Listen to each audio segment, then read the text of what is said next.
The Associated Press reports that there has been an Israeli drone strike within Egyptian territory, and it appears to have been carried out in cooperation with Egyptian officials. The AP cited senior Egyptian security officials who said an Israeli drone strike inside Egypt killed 5 suspected Islamic militants and destroyed a rocket launcher on Friday.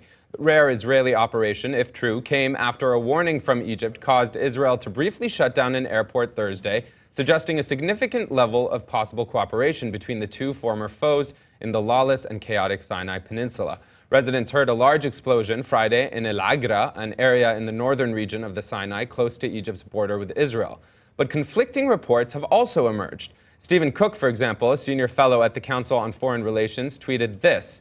The Egyptian military spokesman says there is no truth that the Israelis have undertaken an operation in Sinai.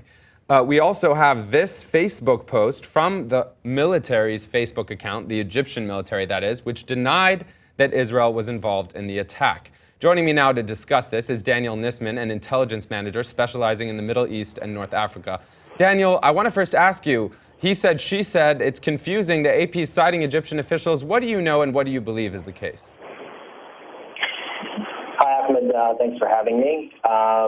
As is the case, usually with events like this, there are many conflicting reports, and whether you're in Tel Aviv or in Cairo, you could be on 2 different planets in terms of narratives.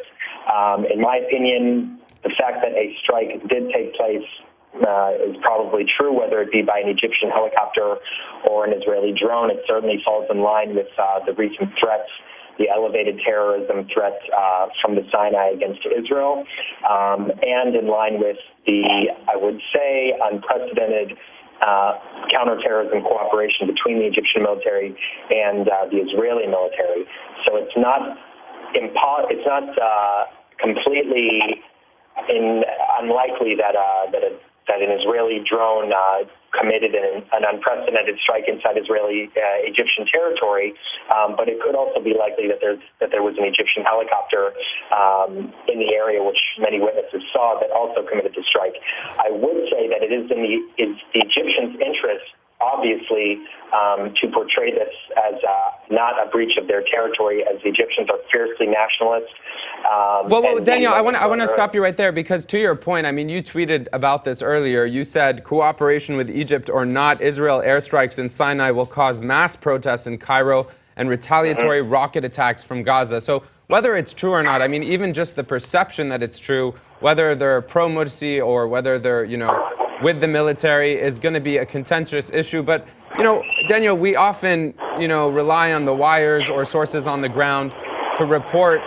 It seems like we have some feedback on the line, but it's, to report on what is actually happening. Sometimes we all get it wrong. You tweeted this: Israel has just droned the Sinai. I'm assuming you were basing it off the AP, and I'm not trying to expose you by any means, but then we see the Facebook account that we showed you earlier, and this tweet from Reem Abdel Latif saying the Egypt army spokesman told me rumors of Israeli drones began in Palestinian media. The LA Times report from Israel says the same.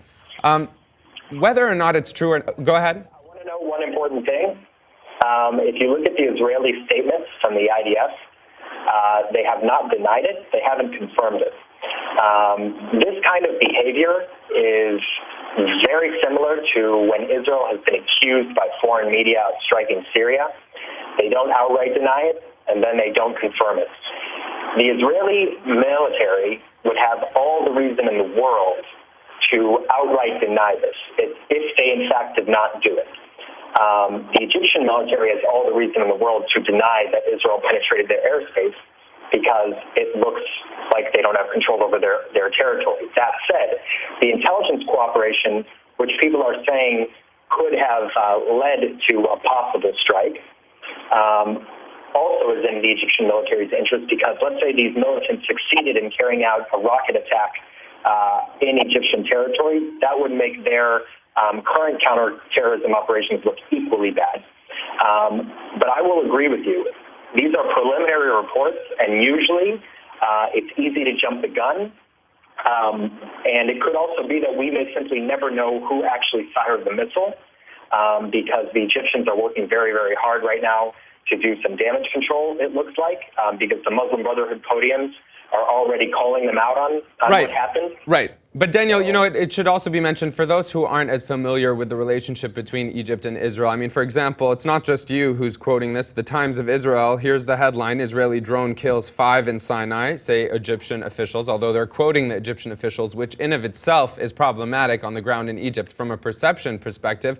But then we also have this tweet coming out from Roa. She says, Morsi and his Muslim Brotherhood coordinated with the Israelis too. That's what Egypt does. It coordinates with Israel. Particularly in the Sinai, I mean, they've long had a peace agreement that, has seen coordinated attacks and efforts.